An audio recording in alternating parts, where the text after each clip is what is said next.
आज basically discussion की बात पे है क्या हमारे मुल्क में क्या डिफिकल्टीज हैं सेक्टर और उनको कैसे दूर किया जाए। यहाँ पास एक्सपर्ट्स बैठे हैं तो हमें बता सकेंगे कि एक्सेसिव प्रॉब्लम्स क्या है जो कि हम गवर्नमेंट को प्रेजेंट कर सकें। जो इंजीनियरिंग फॉर्म है या जो हमारे सारे जो इंजीनियर ये ब्रेन सारा बैठा है, किसी भी दुनिया को उठाने के लिए अगर हम देखें तो यही पेड़ उठाते हैं। हम मिसाल देते हैं अमेरिका की, हम मिसाल देते हैं यूरोप की, चाइना ने ये काम कर दिया। ये सारे मुल्क जितने हम एग्जांपल दे रहे हैं सारे के सारे ये टेक्नोलॉजी की बेस पे उठी है। सारे टेक्नोलॉजी जो है वो इंजीनियर लेके आते हैं। तो मैं समझता हूँ किसी भी नेशन बिल्डिंग के लिए जो इंजीनियर्स का रोल है वो सबसे मेजर रोल। किसी भी नेशन को बनाने के लिए उठाने के लिए वो इंजीनियर उठते हैं। और जब ये हालात पिछले 1.5 साल हमें क्रिएट हुए हैं कि इलेक्ट्रिक ने फेस करना शुरू किए, क्योंकि हम तो इंजीनियर हैं, हम तो इसको अफोर्ड ही नहीं कर सकते कि ये लाइट जो है ये बंद हो जाए। तो 1.5 साल पहले जब सप्लाई चेन ने हमें बताया कि हमें वी आर फेसिंग चैलेंज, तो जब हमने 1.5 साल पहले ये ड्राइव स्टार्ट किया, क्योंकि उसमें जो है वो जनरल मार्केट में अभी तक जो है ना वो क्रंच नहीं शुरू हुआ था। जब मैंने ये आवाज़ उठाई मार्केट में, हमारे सारे वेंडर से बात की कि ओके इसको हमने जो है ना वो लोकल मैन्युफैक्चरिंग करनी है, तो can you imagine what was the response. सारे अपने जोन में बैठे थे, सब ने almost just few of them responded लग गए, वरना सब ने कहा ये तो आप पता नहीं कौन सा जवाब देना चाह रहे हैं। मेरे बड़े बड़े वेंडर्स ने मुझे जवाब दिया जिन पर मुझे बड़ा भरोसा था कि इनके पास तो बहुत बड़ी फैसिलिटीज अवेलेबल है, जो ये काम कर सकते हैं। और उसके बाद जब 4-6 महीने के बाद हमने लास्ट मार्च में के इलेक्ट्रिक ने एक लोकलाइजेशन पे सेशन अरेंज किया पीसी में, तो उस वक्त मैंने उन्हीं वेंडर्स को वापस मुझे कॉल करते हुए, मैं बताऊं उन्होंने खुद मुझे कॉल किया वापस कि प्लीज़ हमें भी आप इसमें इंक्लूड कर दें, क्योंकि हम उन्हीं की चीज़ें जो है जो उनकी मैं बात कर रहा था कि ये चीज़ें आपसे छिन जाएंगी, उनके हाथ से निकलना शुरू हो चुकी थी। और आज मैं आपको अगर सक्सेस स्टोरी बताऊं तो मेरी टीम जो है जितने हमारे अगर हम टोटल अगर हम करें कितने इम्पोर्ट कर रहे थे चीज़ें, उसमें से 73-74 कैटेगरीज हम लोकल बना चुके हैं and we are using it. और अगर आपकी इलेक्ट्रिसिटी आ रही है उसमें वो चीज़ें लग रही हैं आज, और हम जो है यहाँ रुक नहीं रहे। ये इलेक्ट्रिक के साथ जो है मेरी सारी लीडरशिप इन लाइन है कि हमने जो है इस सबको जो है ड्राइव को आगे ले जाना है और इसको नेशनल लेवल पे इम्प्लीमेंट करवाना है। और इंशाल्लाह जो है मुझे नज़र आ रहा है कि मेरे सारी जो इंजीनियर्स की टीम है और लोकल इंडस्ट्री जो है इसका इतना पोटेंशियल अवेलेबल है कि ये हर चीज़ बना सकती है। IEEE माशाल्लाह एक बहुत अच्छा रोल अदा कर रही है, जो कि इन चीज़ों पे सबको मौका मिल रहा है कि तवज्जो दिलाए गवर्नमेंट की और इवन लोगों की, ऑल स्टेक होल्डर्स की, कि हमें इस वक्त जो इंटरनेशनल सिनेरियो है उसमें अपने मुल्क को इस क्राइसिस से निकालना है, और न सिर्फ क्राइसिस से निकालना है बल्कि एक्चुअली इस वक्त तो सर्वाइवल भी करना है कि आपको करना ही करना है और फिर अपना मुकाम भी बनाना है इंटरनेशनली। तो मैं जो बातें करूँगा वो एक एंटरप्रेन्योर के नज़रिए से करूँगा कि क्या डिफ़िकल्टीज़ हैं यहाँ लोकल डेवलपमेंट, प्रोडक्ट डेवलपमेंट में और इंटरनेशनल मार्केट में पेनिट्रेट करने के लिए और अपनी जगह बनाने के लिए। और ये वो चीज़ें जो मैं जिक्र करूँगा मैंने खुद फेस की हैं और जिसकी वजह से बहुत से लोगों ने मदद भी की इसमें, लेकिन ये कि ओवरऑल सिस्टम जो है वो भरपूर तौर पे तमाम एंटरप्रेन्योर्स के लिए इज़ नॉट गुड। तो इस पर रोशनी डालते हुए मैं एक एक चीज़ लेके चलूँगा, कुछ मैं एग्जांपल्स दूंगा जिसको मैंने फेस किया और जिसकी मैंने शदीद ज़रूरत महसूस की कि ये तो मतलब गवर्नमेंट के इंफ्रास्ट्रक्चर लेवल पे काम होना चाहिए, कुछ चीज़ें बहुत ज़रूरी हैं और दूसरी चीज़ें जो हैं पॉलिसीज़ की हैं और तीसरी जो चीज़ है वो इंडिविजुअल जो स्टेक होल्डर्स हैं या एंटरप्रेन्योर्स हैं उनकी तरफ से। तो सबसे पहले तो मैं इंफ्रास्ट्रक्चर के लिहाज से चीज़ें पे पॉइंट आउट करूँगा कि क्या चीज़ें होनी चाहिए जो कि ज़ाहिर इंडिविजुअल नहीं कर सकते, ये गवर्नमेंट को ही करना पड़ेगा और इसका कोई और रास्ता है नहीं। देखिए, सबसे पहले तो गवर्नमेंट को स्टैंडर्ड्स प्रोडक्ट के बनाने चाहिए। उन प्रोडक्ट्स के स्टैंडर्ड बनाने चाहिए जो यहाँ मैन्युफैक्चर हो सकती हैं या ऐसे एंटरप्रेन्योर्स हैं जो कि कहते हैं कि जी ये प्रोडक्ट हमें यहाँ डेवलप करनी है। अगर कोई एंटरप्रेन्योर कहता है कि जी मुझे इस फील्ड की ये प्रोडक्ट रेंज डेवलप करनी है तो गवर्नमेंट को फ़ौरन उस पर पॉजिटिव रिस्पॉन्स देना चाहिए और उससे मुताल्लिका एक्सपर्ट्स उसके पैनल्स में और वो उसके स्टैंडर्ड्स डेवलप करें। और इतना मुश्किल काम नहीं है कि कोई भी स्टैंडर्ड इंटरनेशनल है ना, उसके स्टैंडर्ड बने होते हैं ज़रूर, लेकिन अगर वो स्टैंडर्ड PS से शुरू हो रहा है, पाकिस्तान स्टैंडर्ड से शुरू हो रहा है, तो उसकी सर्टिफिकेशन और उसकी मतलब टेस्टिंग एंड सर्टिफिकेशन हम लोकली कर सकते हैं और वो एक्सेप्टेबल होगी लोकल प्लेटफॉर्म पे थ्रू आउट, मतलब गवर्नमेंट सेक्टर में भी प्रोवाइड, प्राइवेट सेक्टर में बिल्कुल सही। इंटरनेशनल अगर उसके साथ IEC लगा हुआ है या PS लगा हुआ है, वॉट एवर इट इज, उस स्टैंडर्ड पे टेस्ट और सर्टिफाई करने के लिए हमारे पास रिसोर्सेज नहीं है कि हम उस लेवल पे अपने आप को मनवा सकेंगे कि हम जो हैं उस हमारी टेस्टिंग एजेंसी जो है उस लेवल के सर्टिफिकेट इस नाम से दे सकें। तो पहली स्टेज पे ये होना चाहिए कि हमें अपने लोकल इस्तेमाल के मुताबिक जो हम इस्तेमाल कर रहे हैं, यूज़र जैसे के इलेक्ट्रिक है, KE जो है वो बहुत बड़ा यूज़र है और भी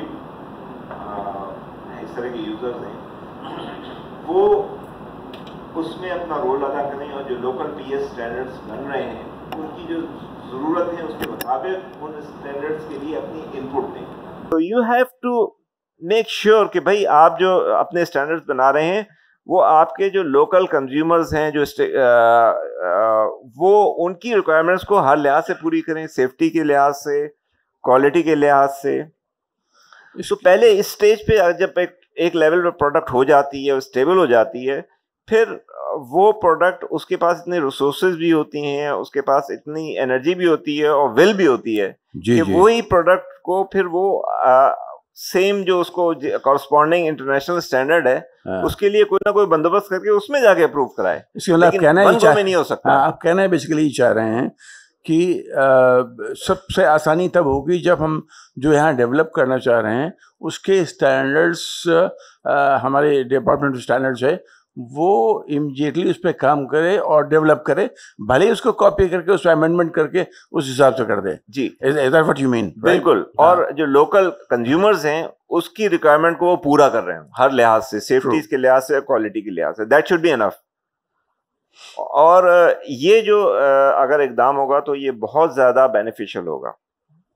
तो एक तो ये लोकल प्रोडक्ट डेवलपमेंट में ये बहुत है। और इसमें एक और चीज भी बहुत अहम है, वो ये कि अभी बहुत सी नई चीजें आ रही हैं जिसमें मैं कुछ एग्जांपल देता हूं, जैसे इलेक्ट्रिक व्हीकल्स हैं, ठीक है, और KE की रेफरेंस अगर मैं कहूँ तो स्मार्ट ग्रिड के रेफरेंस से चीज़ें हैं, उसमें BESS की इंटीग्रेशन है, बैटरी एनर्जी स्टोरेज सिस्टम की इंटीग्रेशन है, इनके स्टैंडर्ड भी इंटरनेशनली डेवलप हो रहे हैं, अभी वो भी फाइनल नहीं हुए हैं।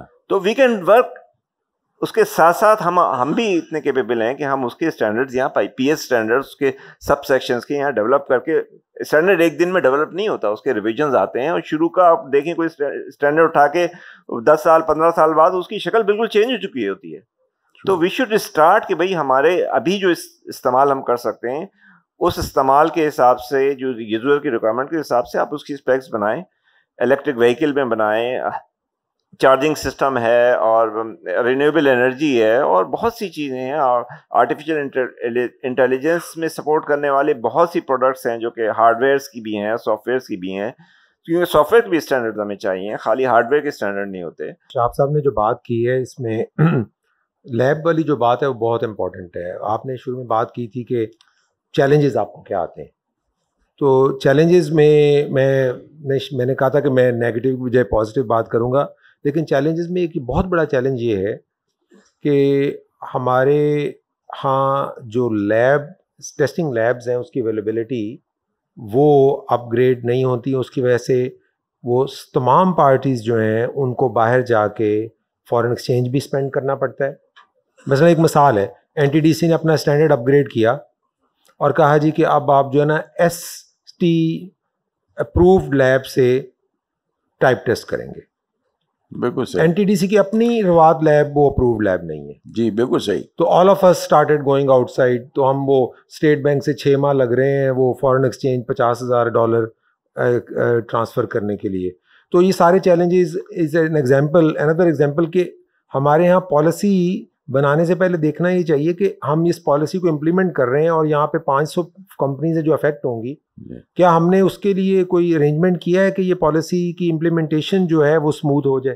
तो अनफॉर्चुनेटली वो थिंकिंग लेवल नहीं है। और उसमें भी मैं समझता हूँ again why I am insisting कि हम प्राइवेट सेक्टर में ज़्यादा इन्वॉल्वमेंट रखें, क्योंकि फ्रेंकली गवर्नमेंट से ये एक्सपेक्ट करना भी एक हमारी गलत सोच है। गवर्नमेंट में कैपेसिटी नहीं है। यस, आप बिल्कुल सही कह रहे हैं। मैं ये चाहूंगा कि institutions like IEEE, institutions like PEC, institutions like जो और इंडस्ट्री ऑर्गेनाइजेशन है, they have a role to play कि वो इन चीज़ों को, मसलन स्टैंडर्ड्स की बात कर रहे हैं तो मॉडल स्टैंडर्ड तो दे सकते हैं ना।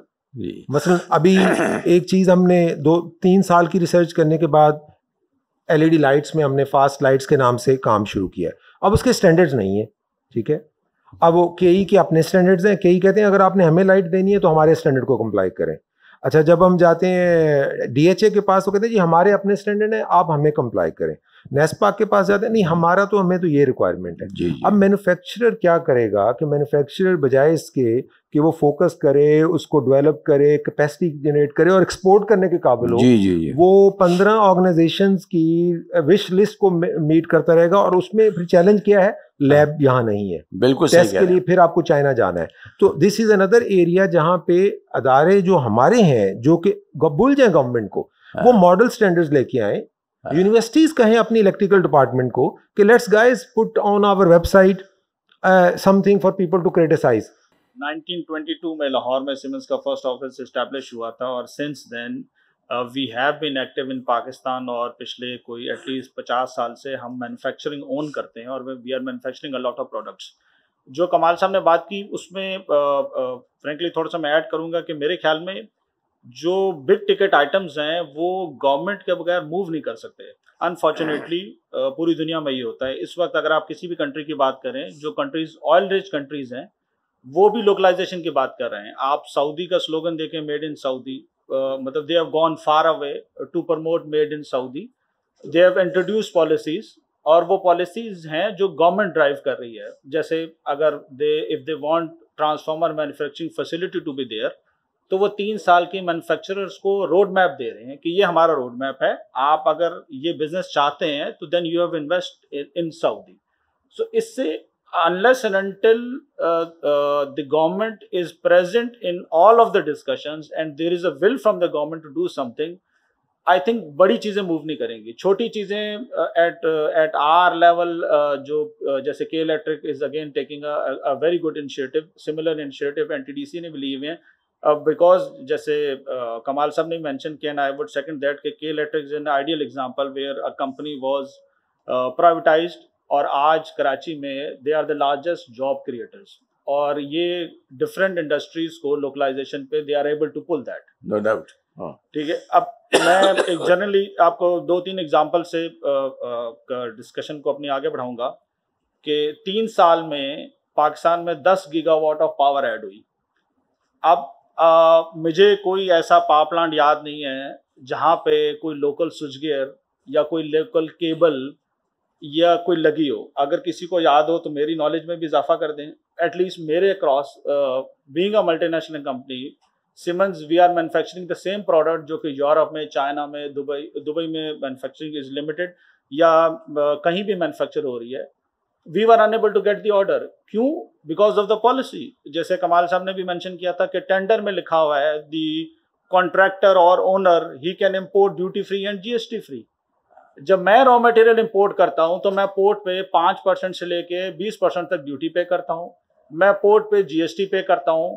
जब मैंने वो जीएसटी पे कर दी है तो मैंने कस्टमर को भी जीएसटी चार्ज करनी है। तो it is a component that is close to 40 to 50% duty और जीएसटी मिला के। जब जिनके अगेंस्ट मैं कंपीट कर रहा हूं, जब वो बाहर से फिनिश स्विच गियर ला रहे हैं, फिनिश प्रोडक्ट ला रहे हैं, केबल ला रहे हैं, ट्रांसफार्मर ला रहे हैं, they have duty and GST exemption. Plus जो कंट्रीज जो हैं वो अपनी इंडस्ट्री को एक्सपोर्ट पे रिबेट दे रहे हैं। तो मतलब it's a gap of 40 to 50% जो कि मैं कभी भी ब्रिज नहीं कर सकता। I cannot be 40 to 50% lower than any other country जो कि सेम प्रोडक्ट बना रहे हैं। मैं भी आईसीपी मैन्युफैक्चर कर रहा हूँ, वो भी आईसीपी मैन्युफैक्चर कर रहे हैं। तो मेरे ख्याल में कि जब तक IEEE पाकिस्तान इंजीनियरिंग काउंसिल, और Pakistan engineering council has a far bigger role to play, जब तक ये गवर्नमेंट के साथ बैठ के इन चीज़ों को सॉर्ट आउट नहीं करेंगे तब तक things are not going to move. अब एक और एग्जांपल आपको देता हूं, जैसे इन्होंने भी मेंशन किया एनटीडीसी के अगर आप लास्ट 5 to 7 ईयर्स में देखें, ट्रांसमिशन के ह्यूज टेंडर्स फ्लोट हुए हैं। मतलब companies like Siemens are also participating और बहुत सारी डिफरेंट कंपनीज कर रही हैं। अगर आप उसमें पैटर्न देखेंगे तो उसमें लिखा हुआ है कि जी अगर आपने लेट्स से 500 kV का ग्रिड करना है तो आपके पास प्रोजेक्ट मैनेजर होना चाहिए, उसका 15 साल का एक्सपीरियंस हो, डिजाइन इंजीनियर होना चाहिए, पूरा कैटेगरी दी हुई है कि ये आपने पीपल एम्प्लॉय करने हैं and they should be based in Pakistan. Again hardware to export is difficult, of course it requires a lot of challenges. जैसे के इलेक्ट्रिक ने भी मेंशन किया कि ऑफ कोर्स आपको सर्टिफिकेशन चाहिए। जो चीज इजी टू डू है दैट इज सर्विस। मतलब our neighbouring country they started off with service और आज वो हार्डवेयर भी मैन्युफैक्चर कर रहे हैं बिकॉज उनके पास स्किल डेवलप हो गया ना। आप किसी को सर्विस प्रोवाइड कर रहे हैं तो 10 साल बाद 15 साल बाद वो कहेगा यार आप ये भी काम आप कर दो, ये भी काम आप कर दो। तो if you look at India, they started off with service in 1994 1995 and in 2015 they ended up with factories. फिर वहां पे कंपनीज गई, उन्होंने इन्वेस्टमेंट स्टार्ट की एंड ऑफ कोर्स मतलब their people they went abroad और उनके रूट स्ट्रॉन्ग हुए। So I think service does not only mean IT. मतलब sitting in Pakistan आप back office support बहुत ज़्यादा companies को दे सकते हैं। That is possible. Tendering, engineering, procurement, logistics, मतलब अब तो सब चीज़ें कोविड ने सिखा दी हैं कि we can do it on our laptops. So मेरे ख्याल में यहाँ पे भी बहुत सारी कंपनीज को फोकस करने की जरूरत है कि हम इस एरिया में सर्विस एरिया पे भी हम जो है फोकस करें। बिल्कुल सही कह रहे हैं, बिल्कुल सही कह रहे हैं इंसान साहब। मैंने अलीगढ़ से इंजीनियरिंग की थी। मेरे एक क्लास फेलो थे यूसुफ अली ख़ान साहब। उन्होंने गाज़ियाबाद में इंडस्ट्री लगाई थी जिसमें कि वो सीटीज़ और PT high extra high voltage CTs और पीटीज़ अप टू 500 kV बनाते थे। जो आप बात कर रहे हैं कि शुरू में एग्जैक्टली यही सारी प्रॉब्लम जब एक्सपोर्ट करना चाहते थे तो यही सारी प्रॉब्लम्स आती थी स्टैंडर्डाइजेशन की और सर्टिफिकेशन की। लेकिन अल्टीमेटली इंडियन गवर्नमेंट ने बहुत सारी चीज़ सॉल्व कर दी और ultimately he was selling it to everybody. मतलब पहले शुरू में ज़्यादा बड़ी कंप्लेंट्स उनकी ये होती थी कि हम कहीं बेच ही नहीं पाते, सब जमा होती जा रही, nobody was ready to buy. Ultimately उसी का स्टेटमेंट था नहीं अब मेरी यहाँ भी जा रही है, वहाँ भी जा रही है, टर्की भी जा रही है and we are selling it off. उसका वजह वही थी basically, he was supported by the Indian government जिन्होंने बहुत सारी चीज़ें सॉल्व की हैं। एनीवे दैट्स आप कुछ कहना चाह रहे थे प्लीज। हाँ, मैं ये ऐड करना चाह रहा था कि यहाँ पर हम जो बात कर रहे हैं पैनलिस्ट ने आई थिंक वंडरफुल आइडियाज दिए हैं। ठीक है, आई मस्ट अप्रिशिएट जो है वो शाह साहब का आइडिया बहुत ज़बरदस्त था, कमाल साहब और भी एहसन साहब जो बात कर रहे थे। इसमें जो है मेरा अपना आइडिया जो है ना वो ये है कि हमारे पास दो तरह के एक्चुअली जो है वो हैं रोल्स जो हमें डिफाइन करने हैं। एक है कि हमारी जो है वो लॉन्ग विजन क्या है एज ए कंट्री। हमारे पास मे बी आई थिंक अगर हम 100 साल प्लान में कहूँ ये भी शायद कम होगा, क्योंकि इंशाल्लाह हमारे मुल्क की जो ज़िंदगी है वो दैट्स फॉर एवर। तो हमें तो इतना लंबा प्लान बनाना है कि हमने आगे जो है अपनी अगली जनरेशन्स को क्या दे के जाना है, किस डायरेक्शन में चढ़ा के जाना है। ये तो है कि लॉन्ग टर्म सोच के बारे में हमने क्या कैसे चलना है। अब सेकंड चैलेंज जो है वो ये है कि हमने आज क्या करना है, आज हमारी ज़रूरत कहाँ बैठी हुई है। तो इस मसले पे जो है जो रिक्वायरमेंट होती है वो है 4 चीज़ों की। इन 4 चीज़ों में जो है 3 चीज़ें जो कि हमने करनी है, वो है मैन, मटेरियल एंड मशीनरी। जो चौथा सबसे इंपॉर्टेंट एलिमेंट है, जो सब हमारे पैनलिस्ट ने भी हाईलाइट किया है, वो है लीडरशिप कमिटमेंट। अब ये जो लीडरशिप कमिटमेंट है ये गवर्नमेंट ने देनी है।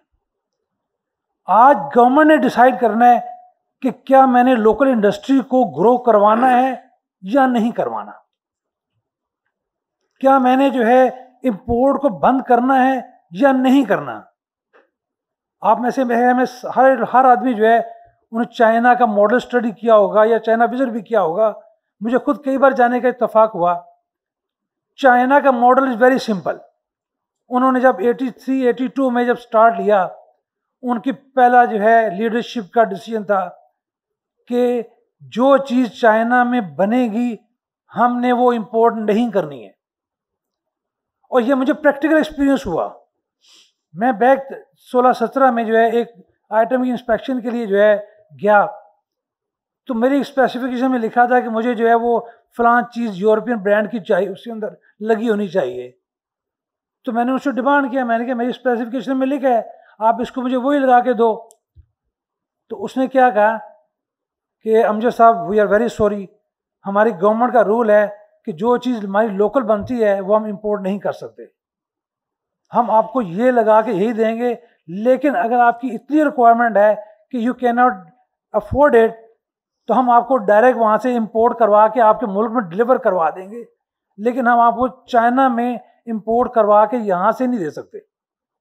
तो this is what leadership commitment is, कि जो कि इस वक्त हमें जो है वो चीज़ चाहिए गवर्नमेंट से। देखिए इस वक्त जो है हमारा एक साइकिल पहले 1 महीने का चलता था, पेट्रोल का, इलेक्ट्रिसिटी चार्जेस का, जो कि हर बंदा इफेक्टिव है इसका। इस वक्त 15 दिन पे आ गया, ठीक है। अब 15 दिनों में जो है हमने जो है उसके रेट बढ़ा दिए, इंडस्ट्रियलिस्ट के तो चार्जेस बढ़ गए। अब उसके चार्जेस बढ़ गए, उसकी मैन्युफैक्चरिंग कॉस्ट बढ़ गई है। हमें इस तरह का कोई मॉडल लेके आना पड़ेगा। सॉरी, मैं अगर बात हमें कोई ऐसा मॉडल लेके आना पड़ेगा जो कि इंडस्ट्रियलिस्ट को मॉडल दें कि जनाब अगर आपकी आज मैन्युफैक्चरिंग कॉस्ट पड़ रही है 100 रुपया, और मेरी अगर ये बिजली के ओवरहेड्स मैं बढ़ाता हूँ आज, तो इसकी कॉस्ट जो है ये 105-110 रुपया हो जाएगी।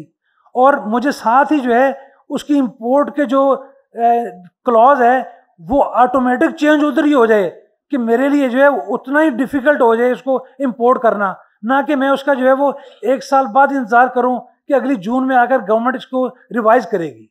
तो हमें एक साथ को डायनेमिक फार्मूला बनाना पड़ेगा। बिल्कुल सही कहा आपने, वेरी वेल पॉइंटेड आउट।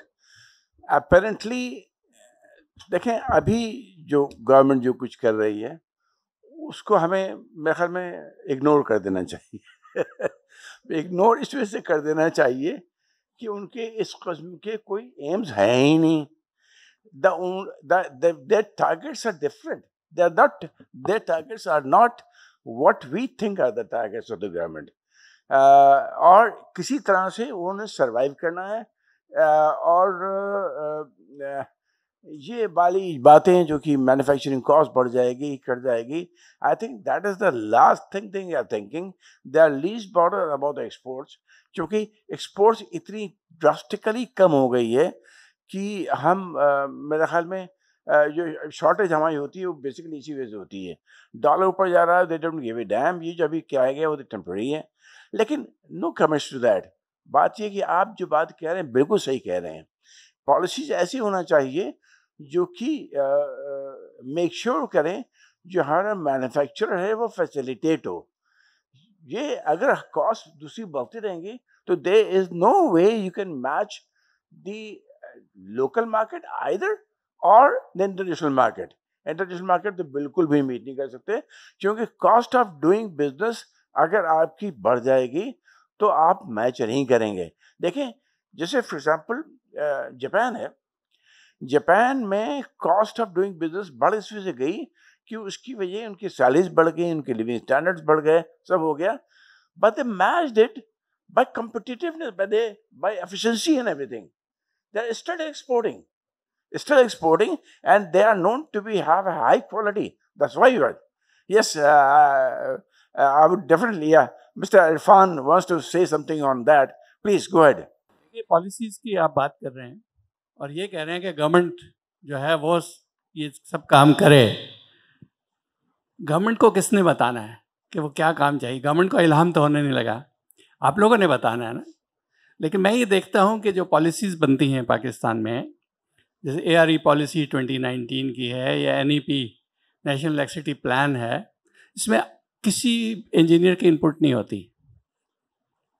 वो आती हैं, उस पर आपके कमेंट्स भी नहीं आते।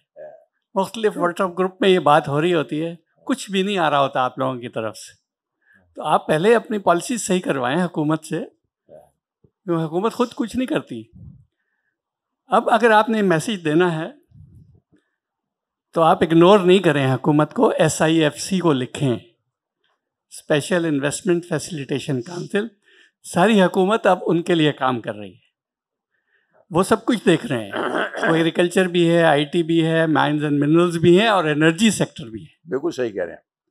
तो आप SIFC को इन्फ्लुएंस करें कि ये हमारी रिक्वायरमेंट्स हैं और उस पर डिसाइड करें। और लकीली आर्मी उनके पीछे है, दे आर सपोर्टिंग। SIFC की फुल फॉर्म बता देंगे जी? SIFC special investment facilitation council. Good, it's correct. जो लेकिन there is a silver lining in the clouds. जो हम पिछले 2 साल से या 1.5 साल से इंपोर्ट के जो मामलात में हम सारी कंट्री ने हमने सफ़र किया है, उसकी एक पॉजिटिव चीज़ ये है उससे कि एक रियलाइजेशन जो पहले सिर्फ मैन्युफैक्चरर को थी, अब वो नेशन वाइड हो गई है। अब वो सबको रियलाइजेशन हो गई है कि इंपोर्ट सब्स्टिट्यूशन या एक्सपोर्ट बढ़ाएंगे ही तो मुल्क बचेगा, अदरवाइज मुल्क सर्वाइव नहीं कर सकता। तो उसका नतीजा ये निकला है कि प्लेजेंटली पहली दफ़ा हमें गवर्नमेंट के ऑफिसर अप्रोच कर रहे हैं कि जी आप बताएं आपको क्या चाहिए, फैसिलिटेट कैसे कर सकते हैं to help you to increase और टू एक्सपोर्ट योर प्रोडक्ट्स।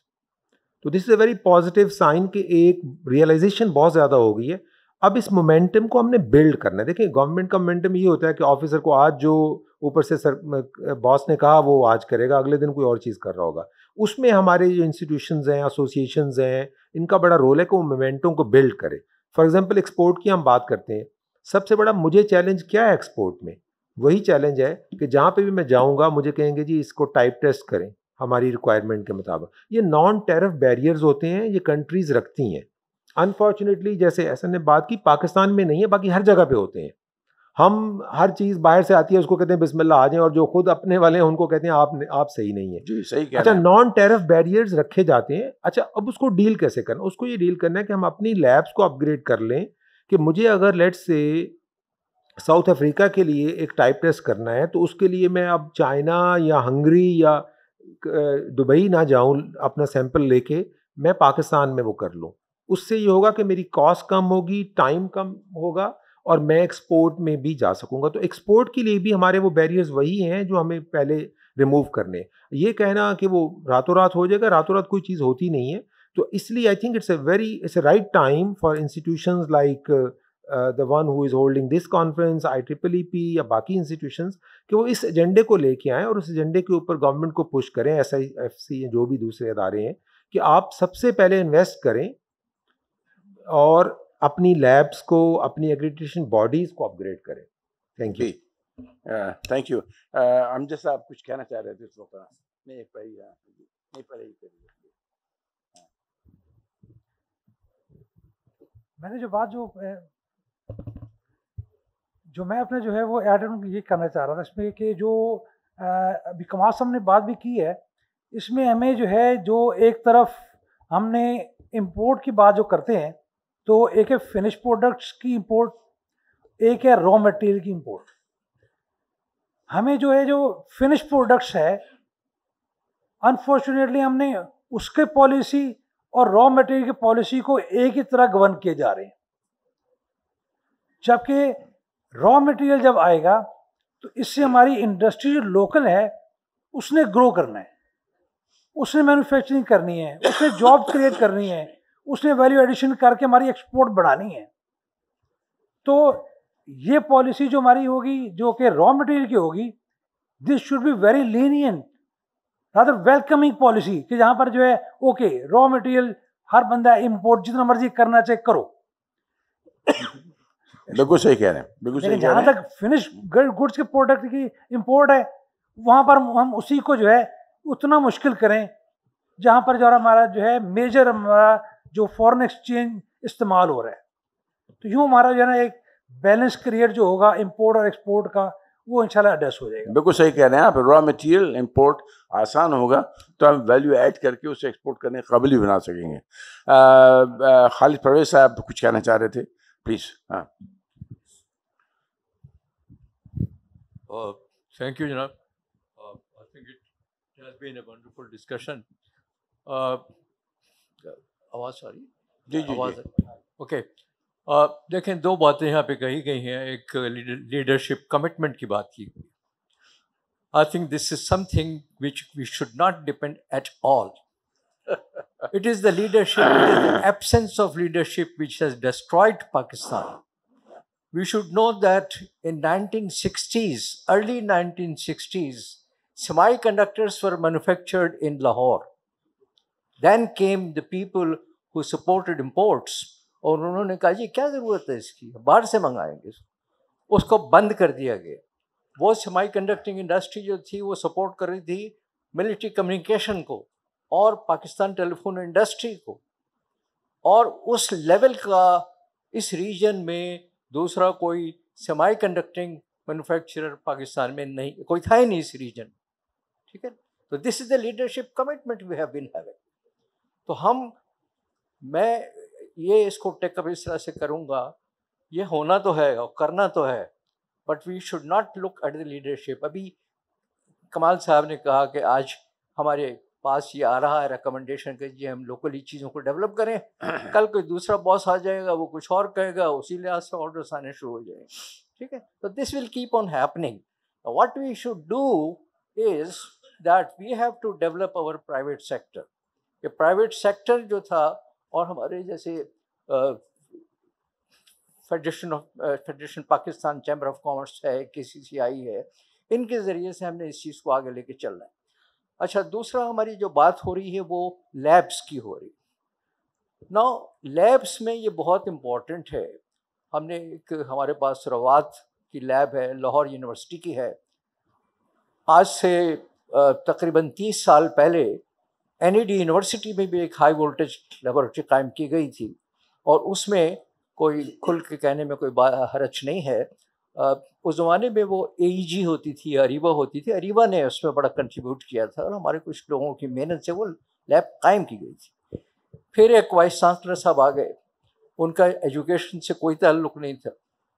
उन्होंने उसको पहले उसका एक एडवर्टीज़मेंट दिया उसके बेचने का, वो नहीं बिकी। फिर उन्होंने दूसरा एडवर्टीज़मेंट दिया और वो तोल के बिका है वो इक्विपमेंट, लोहे के मोल बिका है वो इक्विपमेंट। ये उनका विजन था हमारे वाइस चांसलर साहब का। ठीक है, अब बात ये है, जैसे इस वक्त लाहौर यूनिवर्सिटी की क्या स्टेटस है करंट उनकी लैब का, वो मुझे उससे वाकिफ़ नहीं हूँ। रवात की एक लैब है जिसके बारे में हम कहते हैं, but my question would be कि क्या रवात की जो लैब है जो कि NTDC फुली उसको एक्रेडिट करती है, क्या वो एक्सपोर्ट्स में भी एक्सेप्टेबल होगी? Would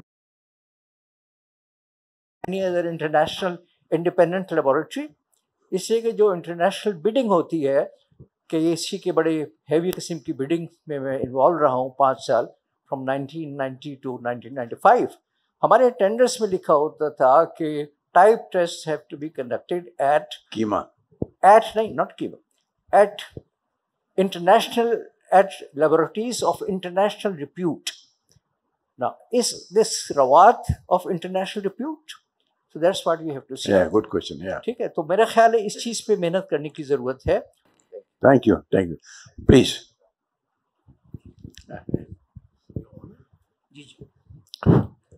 thank you very much. अब आपकी इजाज़त से मैं ज़रा ओल्ड मैन हूँ तो मैं ज़रा बैठ के बात No problem. No problem at all. Thank you very much. अच्छा, मैं सालिस उस्मान मेरा नाम है और मैं NTDC से रिटायर्ड हूँ as general manager power system planning. तो एक तो रिवात लैब पे बात हुई है, मैं भी उस पर कुछ कमेंट करना चाहूँ.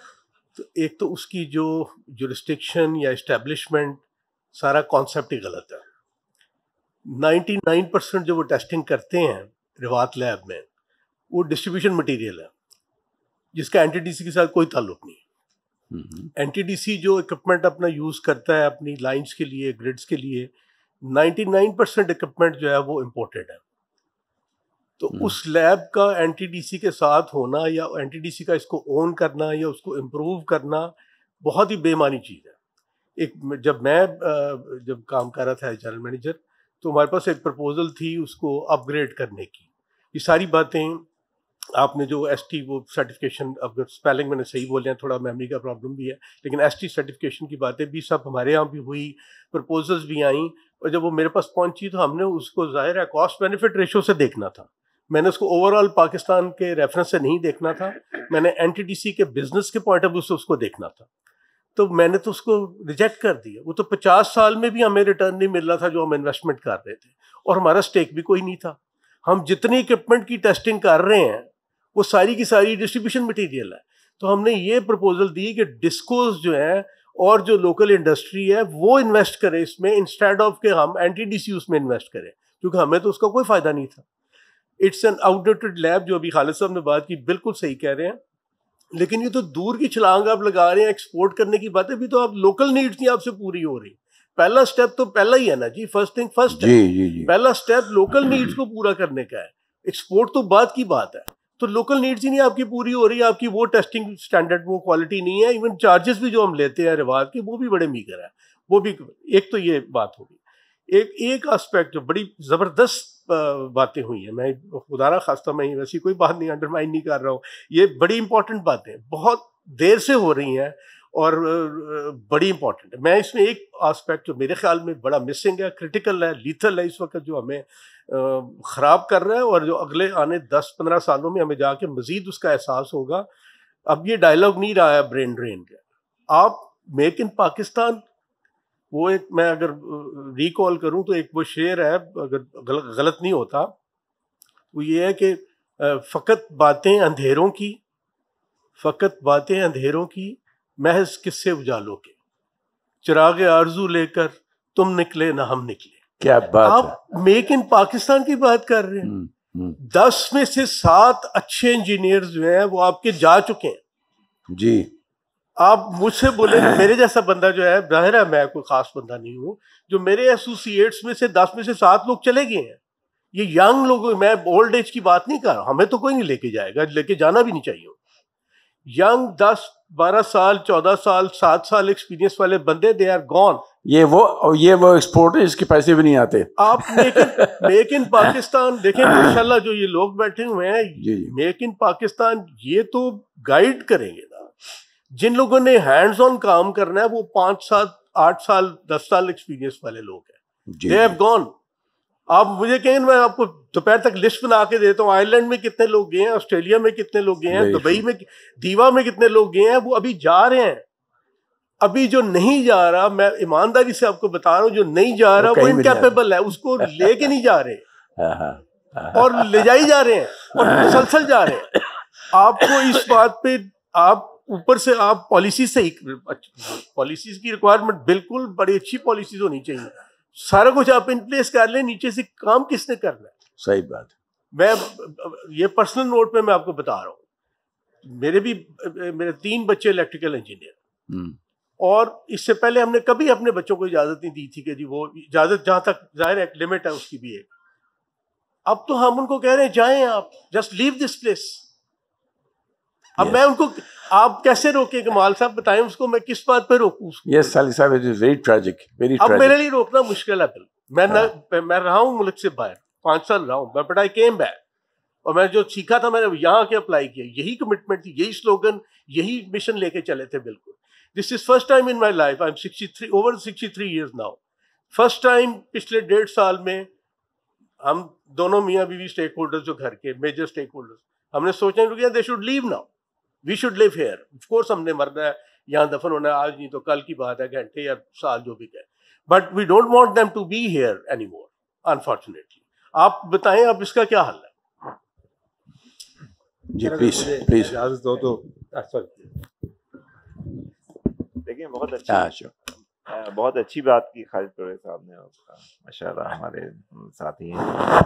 इसमें बुनियादी तौर पे पहली बात तो ये लेबोरेटरी की जो थी उस पर मैं कहना चाहूँगा, एनईडी की जो हाई वोल्टेज लैब थी उसको मैं वॉलंटियरली उसके जो मेंटेनेंस करता था विदाउट एनी चार्ज। तो इसमें मेरा पॉइंट ये है कि कोई भी आप टेस्टिंग होती है तो किसी प्रोडक्ट की, तो उसमें there are number of test जो उसको पास करने होते हैं।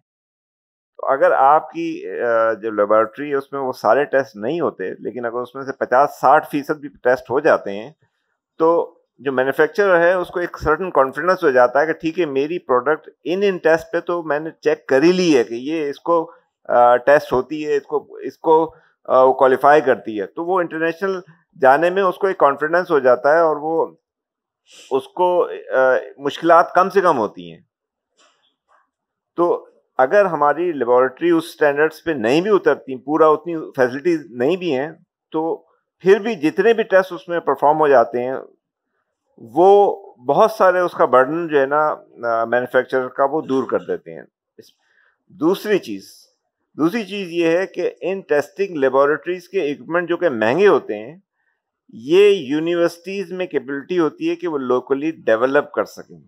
उसमें प्रोफेसर्स होते हैं, स्टूडेंट्स होते हैं, उसके प्रोजेक्ट्स दिए जा सकते हैं कि वो जो टेस्ट हमारी लेबोरेटरी में नहीं परफॉर्म होते, जैसे मिसाल के तौर पर एनईडी की हाई वोल्टेज लैब थी, उसको अपग्रेड के प्रोजेक्ट्स वहाँ के प्रोफेसर्स दे सकते हैं। मैं खुद एनईडी में पढ़ाता रहा हूँ तो मुझे अंदाज़ा है कि लोगों में बहुत पोटेंशियल होता है, स्टूडेंट्स में बहुत एनर्जी होती है, and this can be done. इस चीज़ पे कोई नहीं सोचता, और क्यों नहीं सोचता? क्योंकि अगर कोई इनिशिएटिव लेगा तो उसको एडमिनिस्ट्रेशन से इस काम को करने की कोई सपोर्ट नहीं मिलेगी, इजाज़त भी नहीं मिलेगी। असल में आयरनी ये है आप बिल्कुल सही कह रहे हैं, आयरनी ये है कि कोई भी ऐसी चीज़ जिसमें पढ़े लिखों का दखल होता है वो हमारे यहाँ डेवलप नहीं हो पाती, जिसमें लैब भी शामिल है। लैब्स, ऐसी लैब जो सर्टिफाई कर सकें, इतनी कैपेबल लैब्स। इसके लिए 2 चीज़ चाहिए होती हैं, काबिल लोग और अच्छा इक्विपमेंट। अच्छा इक्विपमेंट इंपोर्ट करना होता है which becomes sometimes very expensive. वो तभी फिजिबल होगा जबकि मुझे मालूम हो कि हम इतनी एक्सपेंसिव लैब डेवलप करेंगे, इतनी हाईली ट्रेंड लोग करेंगे, उसके बाद हमारा रिटर्न मिल जाएगा। रिटर्न तब मिलता है जबकि कंडीशंस लग जाएं कि भाई ठीक है इनसे कराएं। अगर मेरी सर्टिफाई ये हो जाती है कि ये हैस्को ये कहती है कि ठीक है, या वापडा ये कहती है कि अब इनसे करा लो, सर्टिफाइड हो गए, then I might be able to take my return, otherwise नहीं होता। तो ये भी एक बहुत बड़ा मसला है। सही कह रहे हैं। हाँ।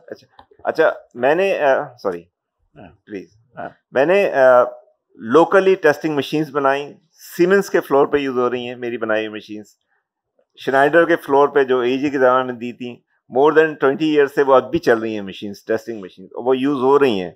लेकिन वो अगर वही काम बड़ी लेबॉर्ट्रीज के लिए किया जाए तो वो भी पॉसिबल है। तो कहने का मकसद है कि इट इज़ नॉट इम्पॉसिबल कि ये चीज़ डेवलप की जाए।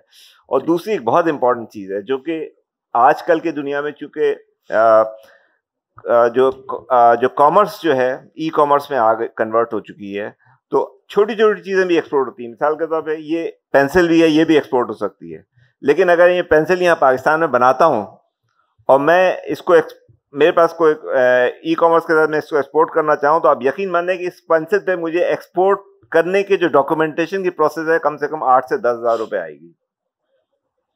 Can you imagine? तो मैं क्या ये प्रोडक्ट बना के इंडिविजुअल बायर को ई कॉमर्स के जरिए एक्सपोर्ट कर सकता हूँ? There is no way, I don't know way कि इंटरनेशनली जो काम हो रहा है कि अगर मैं ये पेंसिल एक बायर के पास, मेरे पास इंक्वायरी आती है, मैं एक्सपोर्ट कर दूं और फॉरेन इंपोर्ट कर दूं। यानी दूसरी चीज, हम लोग जनरेटर्स यहाँ असेंबल करते थे, बनाते थे, अब एक्सपोर्ट भी किए हमने। अब क्लाइंट को कोई स्पेयर पार्ट चाहिए, वो खराब हो गया जी, आपको ये spare part immediate under warranty भेजना है। अब वो स्पेयर पार्ट मुझे अंडर वारंटी यहाँ से एक्सपोर्ट करना है, तो देयर वाज नो वे कि वो मैं उसको बगैर पैसे दिए मंगाए उस पार्ट को एक्सपोर्ट कर सकूं, क्योंकि स्टेट बैंक की पॉलिसी में ऐसी कोई चीज़ ही नहीं है। Thank you. The only option I had कि फेरियो को मैं इंगेज करूं, उससे दुबई स्मगल कराऊं और वहां से फिर वो चीज मेरे क्लाइंट को जाए। Thank you sir, very well pointed. बात की मैं उस पर चाहूँगा कमेंट करना, जी, बड़ी जी, जी। इम्पोर्टेंट बात की है। देखिए, जो नेशंस की लाइफ होती है उसमें अरूजो ज़वाल आते हैं, ठीक है, और नेशन चैलेंजेस से नहीं मरती, नेशन तब मरती है जब वो होप छोड़ दे। जी जी, सही कह रहे हैं। ठीक है, आप देखते हैं कि पाकिस्तान में इस वक्त बहुत बुरे हालात हैं, और मैं बेवकूफ़ हूँगा अगर मैं उसे एग्री ना करूँ तो, लेकिन मैं ये देखता हूँ कि पाकिस्तान इस वक्त लैंड ऑफ अपॉर्चुनिटीज़ है, क्योंकि हमारे पास इतना कुछ करने को है। अगर हमें चैलेंज है कि हमारे यहाँ हर चीज़ इंपोर्ट हो रही है, तो वो एक अपॉर्चुनिटी भी तो है ना कि हम बहुत सारी चीज़ें कर सकते हैं। मैंने खुद 15 साल बाहर गुजारे और लर्न किया, और पाकिस्तान वापस आने की वजह यही थी कि जो चीज़ हम अपने मुल्क में कर सकते हैं, जिन कुछ मुल्कों का आपने नाम लिया, उस वहाँ पे भी मैं रह चुका हूँ, वो उन मुल्कों में नहीं कर सकते। तो मैं तो फर्मली इस चीज़ में बिलीव करता हूँ कि ये जो 2 साल हमारे मुश्किल गुजरे हैं, उससे जो आंखें बंद थी वो भी खुल गई हैं, उससे बहुत ज़्यादा रियलाइजेशंस हो गई हैं, उससे जो हम एक अपने आप को समझते थे कि हम बड़े अफलातून हैं और हम ये हैं वो हैं, सारी चीज़ें वो मलियामेट हो गई हैं, वो जो बुत हमने बनाए हुए थे अपने जहनों में। तो this is the time where we need to invest, and there are lot of opportunities for us to grow. तो मैं इस पे सिर्फ, वो आपने क्योंकि शेर कहा था तो मैंने कहा मैं भी शेर कह लेता हूँ। तो शिकवा जुल्मत की शब से तो कहीं बेहतर था अपने हिस्से की कोई शमा जलाते जाते। तो हमें अपने हिस्से की क्षमा जलानी है, बाद में जाके अपना हिसाब देना है। आज से 50 साल बाद क्या होगा वो अल्लाह बेहतर जानता है। सर, मेरा नाम सलमान अहमद खान है। I am basically from Amreli steel, working here as a deputy manager space planning.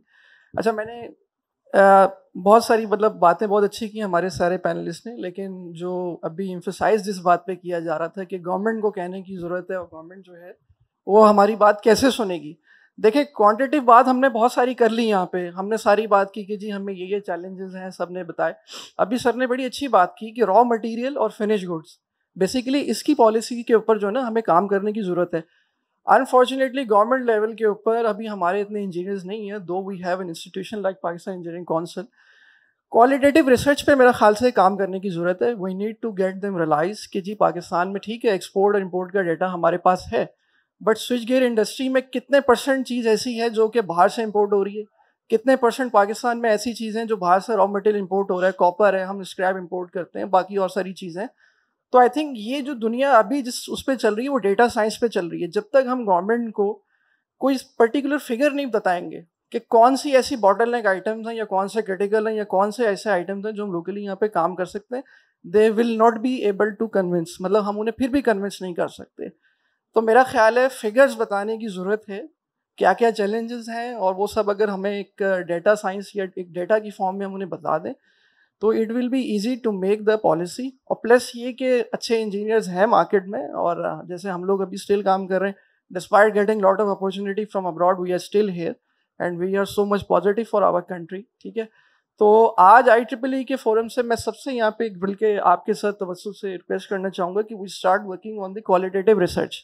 ठीक है, इस फोरम के तहत अगर हमारे पास डेटा हो सारी चीज़ों का कि हम कितना % इंपोर्ट करते हैं, कितना लोकलाइज पे हम जा सकते हैं, तो I think in that way we can able to convince our government, our establishment और जो भी इस वक्त स्टेक होल्डर्स जो काम कर रहे हैं, और हम एक बहुत अच्छी आवाज़ बन सकते हैं। तो ये सर मेरी ओपिनियन है इस आप platform बिल्कुल सही कह रहे हैं, आप बिल्कुल सही कह रहे हैं।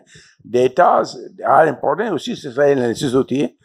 लेकिन प्रॉब्लम वो है जो कि इरफान साहब ने रेज़ की थी कि जब पॉलिसीज़ बन रही होती हैं तो उन लोगों की जो ये डेटा जमा कर रहे होते हैं, जो एनालिसिस कर रहे होते हैं, उनको तो बुलाया भी नहीं जाता वो तो उसके पार्ट नहीं होते। ये प्रॉब्लम बहरहाल है, और आपके पॉइंट बिल्कुल सही है कि ऐसे ही होते हैं एनालिसिस बेसिकली। Ji please. हाँ, अच्छा, इसमें मैं एक चीज़ ऐड करना चाहूँगा जो इरफान साहब ने भी बात की है। फ्रेंकली 2 वीक्स बैक हमें एक मौका मिला कि हम एक डेलीगेशन के साथ हम जो बोर्ड ऑफ इन्वेस्टमेंट और उन लोगों से मुलाकात हुई। फ्रेंकली गवर्नमेंट का मूड भी काफ़ी चेंज हुआ है। ये नहीं बात कि गवर्नमेंट को पेन फील नहीं हो रही या वो पेन फील नहीं कर रहे। इट इज़ क्लियर कि वहाँ पे भी एक पेन है और they want to do something. जो इशू है वो ये है कि उनको कोई समझा पाए कि उन्होंने करना क्या है। वहाँ पे अगेन दोबारा बात ये आती है, जैसे इन्होंने भी मेंशन किया कि कोई डाटा नहीं है। रिसेंटली गवर्नमेंट ने वेबसाइट लॉन्च की है, उसमें जितना भी इंपोर्ट एक्सपोर्ट का डाटा है, सेक्टर वाइज, इंडस्ट्री वाइज, हर चीज़ का डाटा मौजूद है। And practically they have collected the data. Issue ये है कि Pakistan engineering council IEEE they have to walk to that forum, जो कि इरफान साहब ने सही पॉइंट आउट किया कि SIFC है। Because we were also told that SIFC में अब सिर्फ बड़ी इन्वेस्टमेंट डिस्कस नहीं हो रही, अब SIFC के फोरम में माइक्रो इकोनॉमिक इशूज भी डिस्कस हो रहे हैं, क्योंकि एक रियलाइजेशन फैक्टर आ गया है जो लोग कंट्री चला रहे हैं कि अगर माइक्रो इकोनॉमिक इशूज हल नहीं होंगे तो चीज़ें नहीं चल सकती। अब एक एग्जांपल आपको एक और दूंगा कि पाकिस्तान में सबसे बड़ा एक और इशू है कि हमारा कंट्री एक जंकयार्ड भी बना हुआ है। आप 90% लाइट्स उठा के देख लें जो रिटेल में आपको मिल रही हैं, उस पर लिखा होगा जी 10,000 ल्यूमल्स, लाइफ 50,000 आवर्स, कोई उसकी सर्टिफिकेशन मौजूद नहीं होगी। अब कमाल साहब से मैं साइडलाइंस पे डिस्कशन कर रहा था, ही वाज टेलिंग मी कि जी हमने लाइट स्टार्ट की है मैन्युफैक्चरिंग। तो प्रॉब्लम यह कि ही मतलब एक तो क्योंकि इंपोर्ट्स में बहुत सारे घपले हैं जो कि people play around and import paying a lower duty, और secondly because we allow the junk to be imported, frankly he would face the music। मतलब he is setting up a fine technological lighting एक facility बना रहे हैं targeting the higher end, but वो बिकेगी कैसे? वो उस वक्त ही बिकेगी जब गवर्नमेंट जो इंपोर्ट हो रही है उस पर एक अपना पॉलिसी देगी कि इस रेगुलेशन की आइटम्स इंपोर्ट हो सकती हैं और जंक इंपोर्ट नहीं हो सकता। अगेन अनलेस एंड अनटिल वो नहीं हैपन होता, ये नहीं हो सकता। अब आपको अगेन एक एग्जांपल, हमारी जो एमिशन पॉलिसी है 1980 की एमिशन पॉलिसी है। मतलब आज जो 1980s में एमिशन की रिक्वायरमेंट्स थी, उस वक्त ग्लोबली क्या ग्लोबल वार्मिंग के इश्यूज थे या क्या उसमें उस वक्त रिक्वायरमेंट्स थी 40 years, और आज की में जमीन आसमान का गैप आ गया है। अब people are asking for higher and technology ताकि एमिशंस कम हो।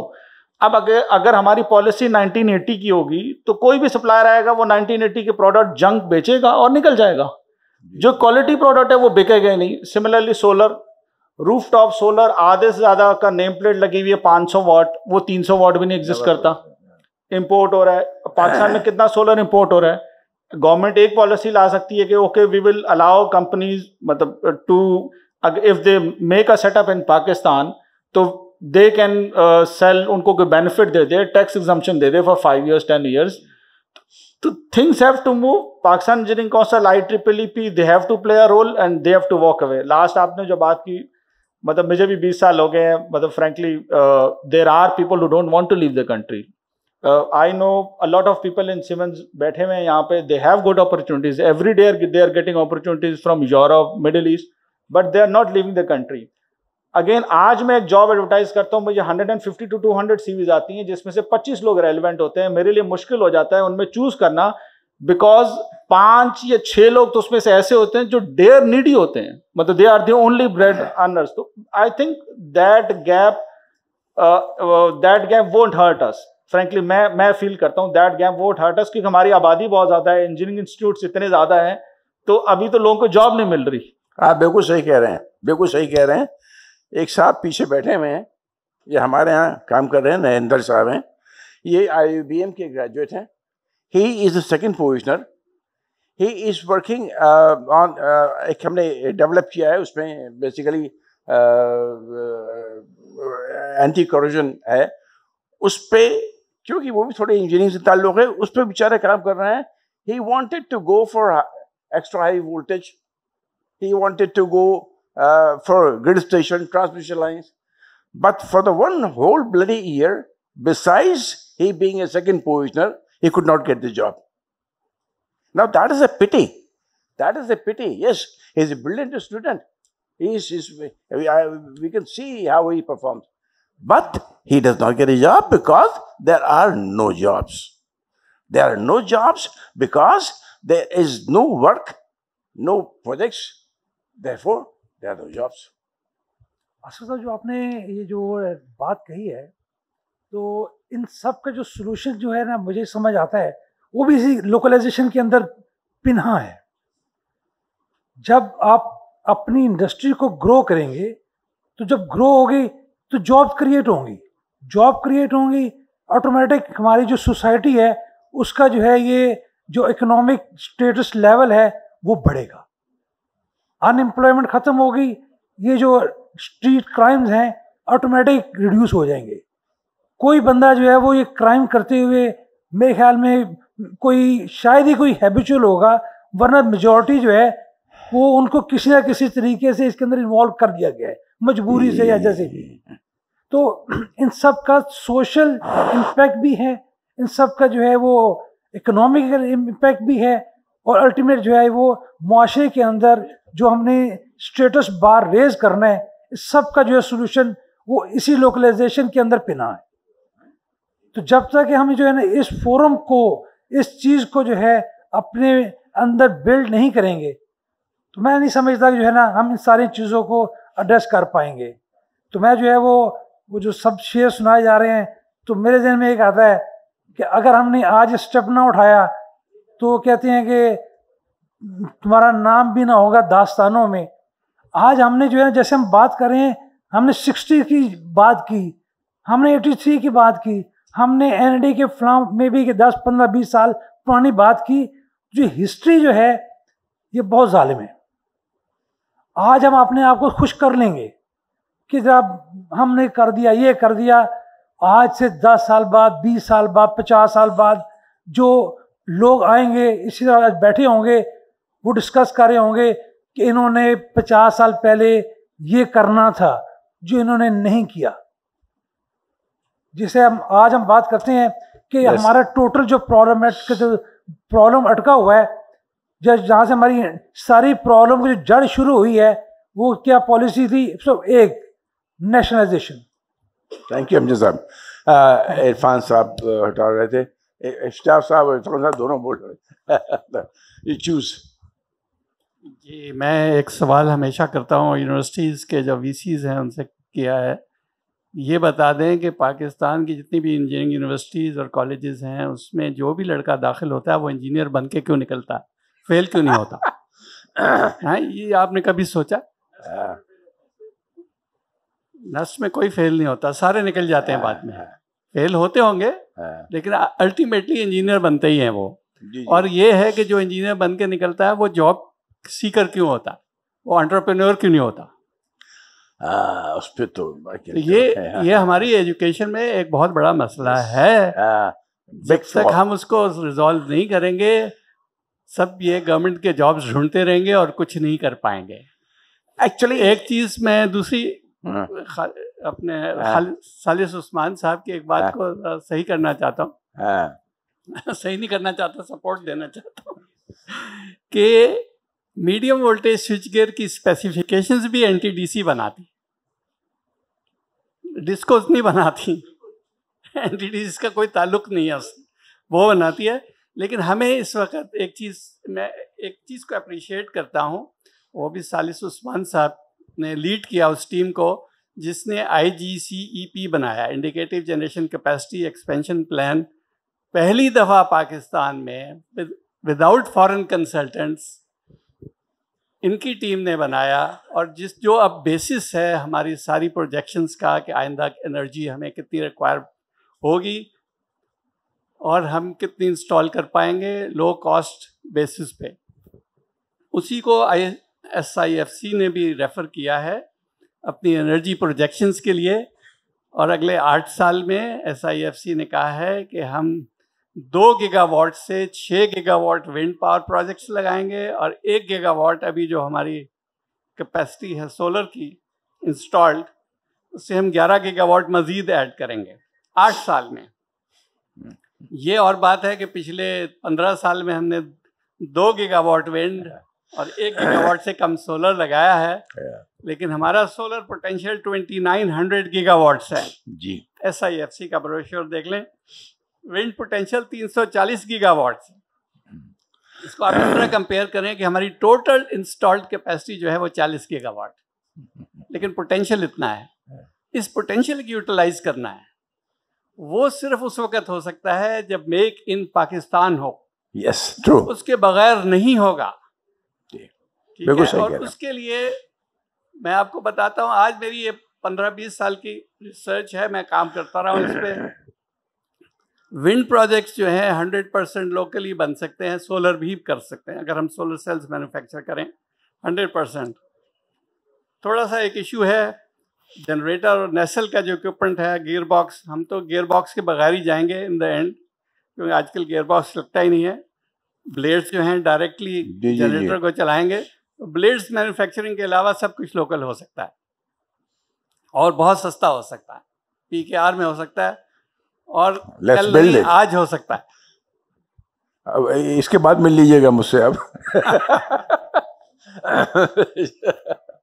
अच्छा, मैं अमजद साहब की बात को आगे बढ़ाते हुए, देखिए होप तो हम छोड़ नहीं सकते, उम्मीद पर दुनिया कायम है। और आज जो हम एक्शन लेंगे, जैसे अमजद साहब ने कहा कि 10 बार को मेजर होगा। मेक इन पाकिस्तान में लोकलाइजेशन जो है ना, वो प्राइम होना चाहिए, बावजूद इसके कि तमाम नेगेटिव इंडिकेटर अभी मौजूद हैं। मैं ज़ाती तौर पर चूँकि सीमेंस में रहा हूँ और तकरीबन 22 साल मैन्युफैक्चरिंग को लीड किया है। आज सीमेंस 200 साल से इसलिए दुनिया में मौजूद है कि R&D के साथ साथ सीमेंस ने 3 बहुत इम्पॉर्टेंट काम किए हैं। पहला काम ये किया कि उन्होंने लोकलाइजेशन को 100% इनकरेज किया, कभी डिस्करेज नहीं किया है, मैं जानता हूँ। दूसरा काम उन्होंने किया कि ह्यूमन रिसोर्स डेवलपमेंट पर बड़ी तवज्जो दी है। ये जो हम बात करते हैं ना कि टेक्निकल तालीम का मेयार बहुत गिर गया, सब कुछ गिरने के बावजूद हमारे पास सिस्टम मौजूद है और उसको प्रूवन है कि हम ह्यूमन रिसोर्स डेवलपमेंट आज भी सीमेंस मुझे उम्मीद है कि कर रही होगी। लोग ट्रेनी इंजीनियर आकर के मैनेजिंग डायरेक्टर तक बने अदारों में। तीसरा जो काम ये करना है कि जो लोकलाइजेशन के अंदर अगर वो 10 रुपये का भी काम है ना, तो वो लोकलाइजेशन करें। जितनी भी फैक्ट्रियां हैं, जिसमें कई ने जो इनिशिएटिव लिया है, अभी मार्च में जो सेशन किया और जो आपने बहुत सारे MOU साइन किए हैं, वो लीड कर रहा है कि हम मेकिंग पाकिस्तान की तरफ आहिस्ता आहिस्ता कदम बढ़ाएंगे। इरफान साहब ने जैसे कहा कि SIFC की तरफ हमें अप्रोच करना चाहिए, और बिल्कुल हमें अप्रोच करना चाहिए ताकि आइंदा हम सिक्योर कर सकें। ये 25 करोड़ की कौम, उसके GDP देख लें, और एक 30 करोड़ की कौम, उसके GDP देख लें, कितना फ़र्क है। तो वी हैव ए पोटेंशियल। यहीं के इंजीनियर अमेरिका जाते हैं, सऊदी अरब जाते हैं, वो काम कर रहे हैं। एक एरिया हमारा और वीक है, ख़ुसूसन मैं टेक्सटाइल सेक्टर से की तरफ तवज्जो बात कर रहा हूँ। जितना इश्तहार देखें, सब में से एक चीज़ पर इम्पोर्टेंस आ रही, एनर्जी कॉस्ट बहुत बढ़ गई, एनर्जी कॉस्ट बहुत बढ़ गई, इससे एक्सपोर्ट गिर गया। कभी ये नहीं बता रहे हैं कि हमारी प्रोडक्टिविटी एफिशिएंसी कितनी कम है as compare to Chinese worker, as compare to Indian worker, and as compare to Bangladeshi worker. Chinese worker के मुकाबले में मेरी अपनी रिसर्च है, हमने काम किया है, हमारी आउटपुट 30% है। 30%। जो काम हम सीमेंस में 160 घंटे में करते थे, चाइना की फैक्ट्री में वो 42 घंटे में होता था। बांग्लादेश में वो काम 110 घंटे में होता था, हम 160 घंटे में करते थे। तो ये एज ए नेशन हमें इफ़िशेंसी, प्रोडक्टिविटी के साथ साथ लोकलाइजेशन को तो हमने छोड़ना ही नहीं है, बल्कि जितने लोग काम कर रहे हैं मैं इनको इनकरेज करूँगा उसमें और इजाफा लाए। Thank you very much.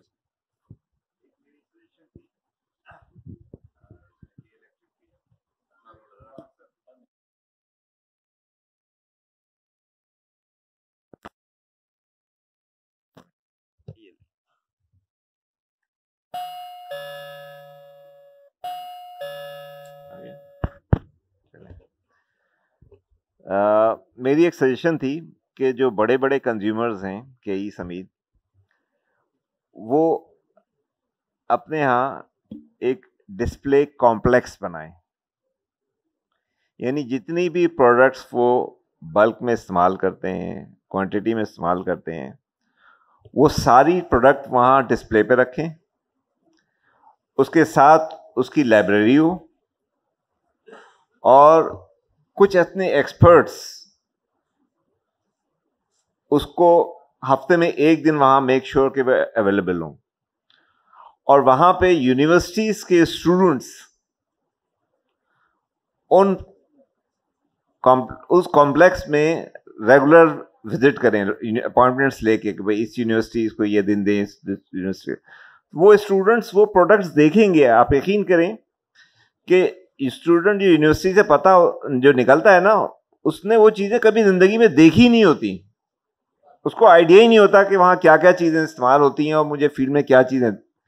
तो अगर वो चीज़ें वहाँ डिस्प्ले पे होंगी, उसका लिटरेचर होगा, उसके एक्सपर्ट्स मौजूद होंगे जो वो उस चीज़ के बारे में तफसील बता सकते हैं, तो वो स्टूडेंट जो होंगे जब वो ग्रेजुएट करेंगे तो उनके अंदर एक जस्तजू बनेगी कि ये जो प्रोडक्ट्स हैं इसमें जो चीज़ें हैं इस्तेमाल किस तरह होती हैं, और उसमें यकीनन वो जस्तजू करेगा बन कैसे सकती हैं। उसमें से कोई ना कोई एंटरप्रेन्योर निकलेगा, वो कहेगा अच्छा ये प्रोडक्ट को टारगेट बनाएगा कि मुझे ये प्रोडक्ट इतनी कंज्यूम होती है, आप सब उसको डाटा वहाँ दें कॉम्प्लेक्स में। तो उन्हीं स्टूडेंट्स में से कोई ना कोई अपना पैशन बनाएगा कि मुझे ये प्रोडक्ट को टारगेट लेके चलना है, ये मैं पहले डेवलप करूंगा यूनिवर्सिटी निकलने के बाद, और आप लोग फिर उसको सपोर्ट करेंगे। वो डेवलप जब कर रहा होगा तो आप उसकी उस लिहाज से उसको टेक्निकल सपोर्ट देंगे, नॉलेज के लिहाज से और टेस्टिंग स्टेजेस के लिहाज से, और उसको टेस्टिंग के लिए अपनी रियल एनवायरनमेंट में भी एकोमोडेट करेंगे कि ऐसी रियल एनवायरनमेंट में उसको टेस्ट करके उसके रिजल्ट उसको हासिल करने दें। हाँ, ये आप सही कह रहे हैं बिल्कुल, लेकिन इसके लिए ज़रूरी है कि हर यूनिवर्सिटी में ये इस एंटरप्राइज के लिए कोई सपोर्ट सिस्टम मौजूद हो। यानी कि आप यकीन करें कि जब स्टूडेंट निकलता है तो उसको कुछ भी नहीं पता होता, मतलब उसको कोई ऐसा होना चाहिए जो गाइड कर सके कि अगर कोई इसे बनानी है, कोई चीज़ स्टार्ट करनी है, कोई एंटरप्राइज स्टार्ट करनी है तो कैसे करे। मैं कुछ ऑर्गेनाइजेशन जानता हूँ मैं जिनमें कि थोड़ा बहुत है, जैसे IBM में भी है, लेकिन नॉट टू दैट सीरियसनेस। मतलब कि ये जब आदमी शुरू करता है एंटरप्राइज, मैंने किया है, तो जब शुरू कर रहा होता है तो उसे बहुत सारी ऐसी चीज़ें पता लगती हैं जो कि उसने कभी सोची भी नहीं थी, कोई बताता भी नहीं उसको, और कोई नहीं बताता ही मुझे। तो यूनिवर्सिटीज़ में मेरे ख्याल में शोबे होना चाहिए। एक यूनिवर्सिटी वाले साहब बोल रहे हैं, मुझे मालूम है कुछ ना कुछ जरूर बताएंगे, ये ऐसे ही होगा। जनाब प्रेसिडेंट साहब मैं से जवाब दे दूं शाह साहब के एक मिनट के लिए। शाह साहब ने पॉइंट जो है ना वो बहुत ज़बरदस्त पॉइंट रेज किया है, और ये पॉइंट जो है वो बिल्कुल हमने एक पॉइंट जो है उसको पकड़ा हुआ है, और दूसरा पॉइंट जो है वो मैंने इनसे लर्निंग ले ली है जो इंशाल्लाह हम लर्न कर उसको इम्प्लीमेंट करेंगे। जो लाइब्रेरी की बात कर रहे हैं, यस हम उसको इस्टेब्लिश कर चुके हैं, और ये मेरे पास जो है ना पूरे के जितने हैं ऑलमोस्ट उसके अंदर कोई अगर मैं रफली बता सकूं तो 700-800 आइटम्स की पूरी लाइब्रेरी डिटेल में अवेलेबल है, और उसके साथ उनकी जितनी स्पेसिफिकेशंस हैं वो भी सारी कंप्लीट लाइब्रेरी अवेलेबल है हमारे पास।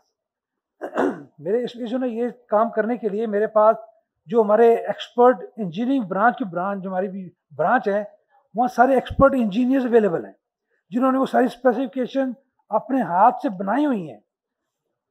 हम इनिशियल जो है वो डेफिनेटली यूनिवर्सिटी से बल्कि जो अगर रिप्रेजेंटेटिव अवेलेबल हैं मैं उनसे रिक्वेस्ट करूँगा कि वो हमारे पास अपने स्टूडेंट्स को भेजें और वो सारे आइटम जो है उनकी विज़िट करें, देखें, उनके लिए बहुत बड़ी लर्निंग है। और स्पेसिफिकेशंस को भी पढ़ें, और जहाँ तक मेरे पास जो अवेलेबल है टीम जो इसको डील कर रही है, वो इनिशियली उसको गाइड कर सकती है, और जहाँ एक्सपर्ट्स तक की अप्रोच होगी वो हमारा काम उनको अरेंज कराएंगे, और एक्सपर्ट्स तक भी उनकी अप्रोच जो है वो जहाँ रिक्वायर्ड होगा इंफॉर्मेशन शेयरिंग वो भी इंशाल्लाह करेंगे। तो ये पॉइंट आपका नोट कर लिया, इंशाल्लाह इसको हमने मज़ीद इम्प्लीमेंट भी करेंगे आगे। बहुत शुक्रिया अमजद साहब। इसमें I would like to add कि इसके अंदर जो स्टूडेंट्स इंटरेस्ट लेंगे ना, तो उसमें आप वो अलग नज़र आ जाते हैं। जो लोग रियली कुछ अचीव करना चाहते हैं ना, उनको आप कोई वजीफ़ा दीजिए, वो बहुत शुरू में मतलब सेकंड ईयर का, इवन सेकंड ईयर के आप आइडेंटिफाई कर सकते हैं स्टूडेंट्स को।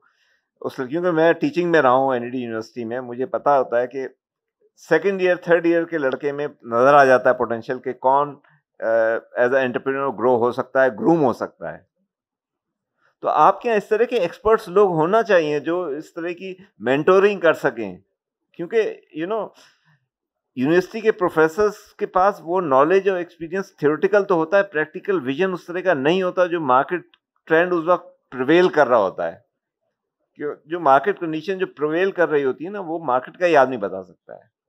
और वो जब ही हो सकता है जब आप एक प्रोग्राम बनाएं और नॉलेज वहाँ अगर लाइब्रेरीज बनी हुई हैं, क्या वो इजीली एक्सेसिबल हैं, क्या वो ऑनलाइन अवेलेबल हैं, इजीली आपके साथ कोई अप्लाई करके आपकी मेंबरशिप ले ले और वो उसको इंस्टॉल करके पहुँच सके।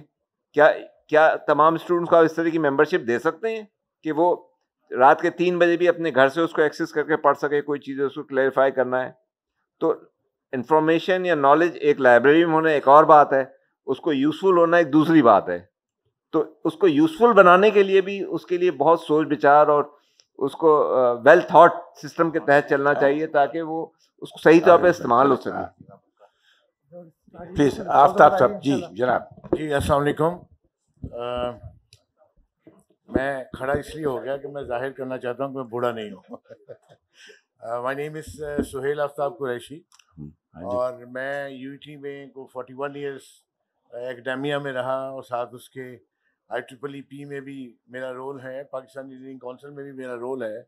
बताना ये चाहता हूँ कि ये बड़ी ज़बरदस्त डिस्कशन चल रही है और आप ही लोगों में से कुछ ही ने कहा कि गवर्नमेंट ने वाकई जो है वो सोचना शुरू कर दिया है और इससे पहले पाकिस्तान इंजीनियरिंग काउंसिल ने भी सोचना शुरू कर दिया था। दिस इज़ वाई आजकल जो नया सिस्टम यूनिवर्सिटीज़ में चल रहा है वो OBE है। OBE stands for outcome based education.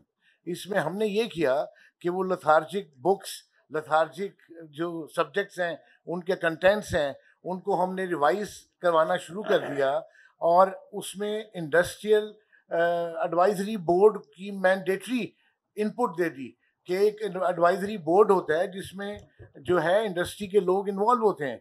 वो बताते हैं कि आपको आपने कोर्सेज में क्या कंटेंट्स जो हैं वो इम्पॉर्टेंट हैं, तो वो कंटेंट्स फिर रिवाइज करता है उस करिकुलम को। तो अब ये इस वक्त मैं ये नहीं कह सकता कि मेरे बच्चे जो यूनिवर्सिटी से निकलते हैं वो बिल्कुल उनकी नॉलेज नहीं होती, ऐसा बिल्कुल नहीं है। हमारे जो एजुकेशन सिस्टम अब चल रहा है जिसको मैं OBE वाशिंगटन अकॉर्ड जो है वो हमने साइन किया है पाकिस्तान इंजीनियरिंग काउंसिल ने, तो वो they are working on it कि जो बच्चा निकले जो फील्ड में रिक्वायरमेंट है उसके मुताबिक उसको तैयार किया जाए। तो work is going on as far as Pakistan engineering council is concern. इसी तरह IEEE में माशाल्लाह जो आप इस वक्त बैठे हैं, this is also the role of IEEE। तो we are performing over role और डेफिनेटली आज जो भी आप डिस्कस करेंगे कि गवर्नमेंट को हमारी तरफ से क्या इनपुट चाहिए, definitely we will present over requirement to the government, क्योंकि हैमरिंग यहाँ करनी पड़ती है, आपको बताना पड़ता है कि इस वक्त क्या रिक्वायरमेंट है। जॉबलेसनेस की वजह वही है सर आपने जो बताई कि प्रोजेक्ट्स नहीं हैं, कोई नए सिस्टम नहीं आ रहे, गवर्नमेंट स्टेबल नहीं हो रही। जब तक गवर्नमेंट स्टेबल नहीं होगी, मैं तो ये बात करूंगा कि अभी जो इंटरिम गवर्नमेंट्स हैं इनमें मेजर प्रोजेक्ट्स जो है वो शुरू नहीं हो सकते। मैं इवन एग्जांपल लेता हूँ कि आई appeared in an interview for the vice chancellor, right, और इसको 6-8 महीने हो गए, इंटरव्यू हो गया, रिजल्ट भी ऑलमोस्ट निकल गया, लेकिन वो नोटिफाई नहीं हो सका कि एक बंदा जाके कोर्ट से ऑर्डर ले आया कि ये इंटरिम गवर्नमेंट है, ये तो किसी को अपॉइंट कर ही नहीं सकती। अब हमें नहीं पता कि इंटरिम गवर्नमेंट्स जो हैं ये कितनी देर तक चलनी है।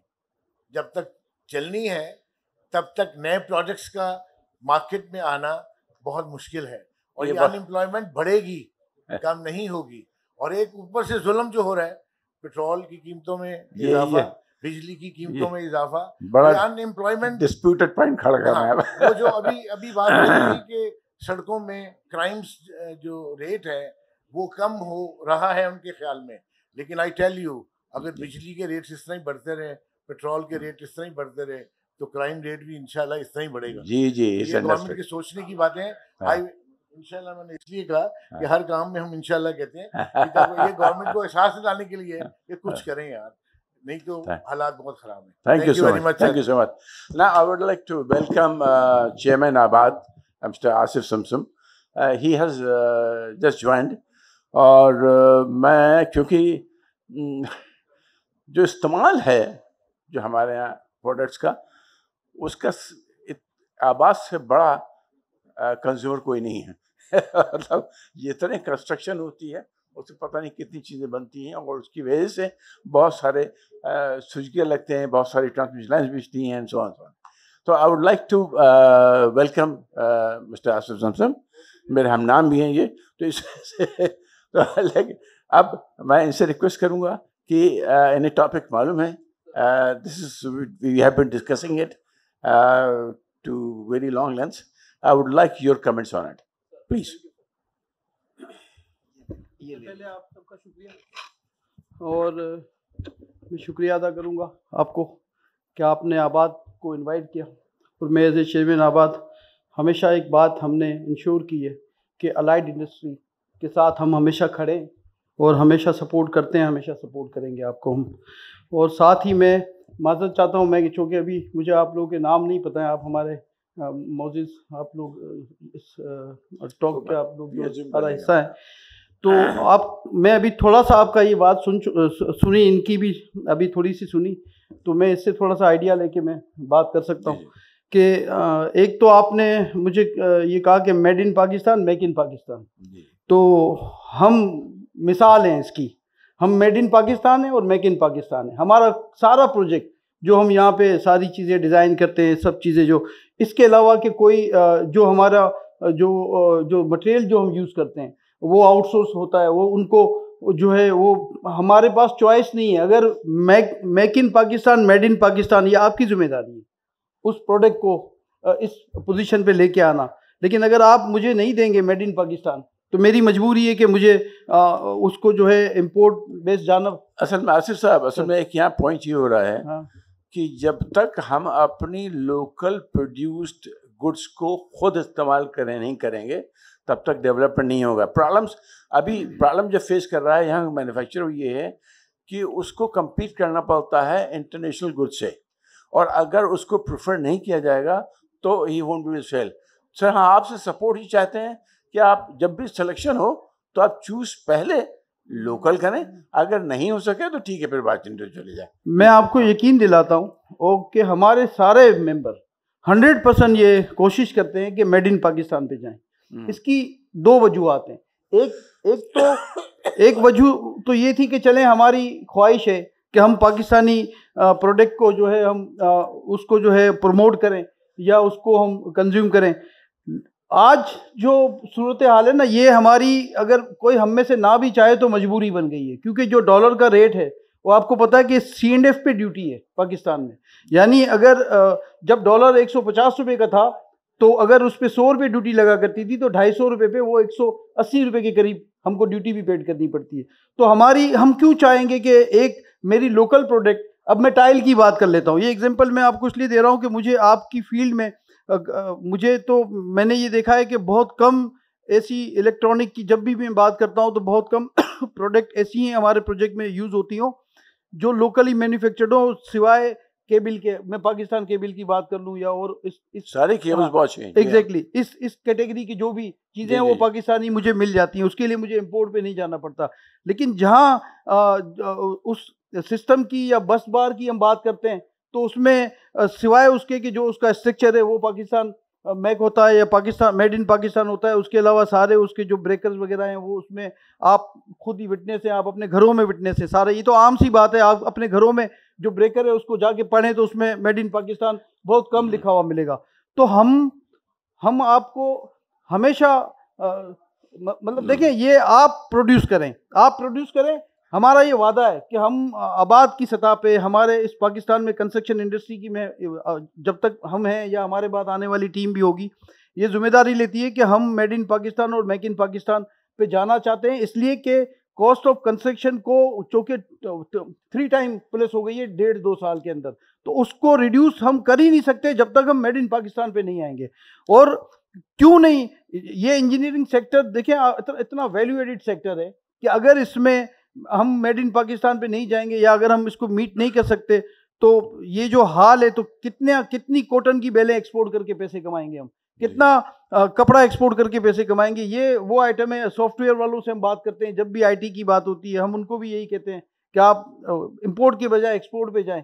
इसी तरह हम आपसे भी ये चाहते हैं, हम सब आप लोगों से, हमारी पूरे जो आबाद के लोग चाहते हैं कि आप हमें ना दें बल्कि एक्सपोर्ट पे भी जाएं, कि आप वो प्रोडक्ट मैन्युफैक्चर करें जो एक्सपोर्ट की तरफ चले जाए।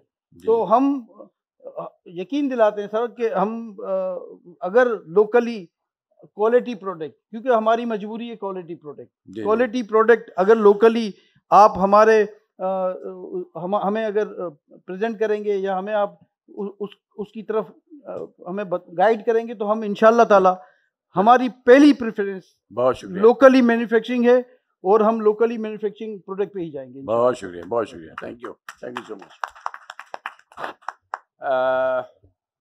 मैं अब इसको स्टेज है इसमें वाइंड अप करना चाहूँगा कि बड़े बड़े आइडियाज़ दिए गए। अच्छा, बड़े बड़े आइडियाज़ दिए गए।